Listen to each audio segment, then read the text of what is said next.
Ladies and gentlemen, my name is Alex Acedo, and my topic for my persuasive speech will be focused on the utilization of military force to solve global problems. The discussion of military, like politics, is somewhat controversial, and regardless of what your position is when it comes to the use of the military, to some degree is somewhat irrelevant. The point of the matter is that the military, today's military, is actually evolving from what it used to be in years past, and that's what we're going to be discussing today. So, what is the purpose of a nation's military? Let's focus on that part. The fundamental use of military action is a country's authorization by its greater society to use lethal force to protect and defend by the use of weapons in defending against foreign and domestic adversaries.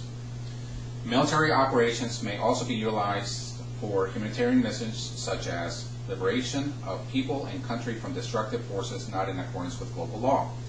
We have to have a military in order to protect us against domestic and foreign adversaries. Now, when we're talking about, there's a fundamental question when we're talking about military force, which is, when should military force be used to influence other governments, and for what purpose?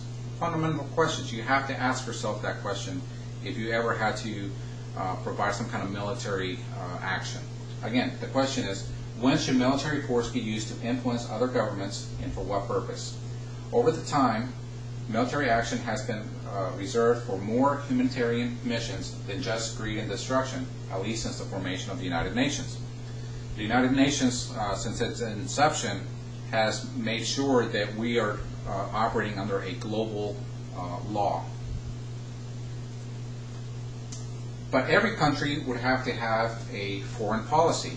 As an example, on a strategic level, the United States foreign policy states that it must prevent geographical important regions from falling under the sway of regimes that will have a negative impact to the national security and its interests. Otherwise, a shift in the balance of global military power could jeopardize American security interests and their allies, perhaps imperil the nation's continued existence.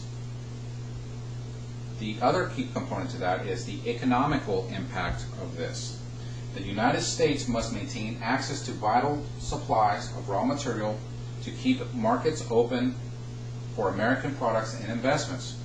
Without being able to control your borders and the ample supply of raw materials to be able to provide an economical impact of the nation, if you don't have military to protect your borders, you're doomed. If you don't have an economy, you're doomed. So this is one of those kind of things that you have to have, which is basically some military operation.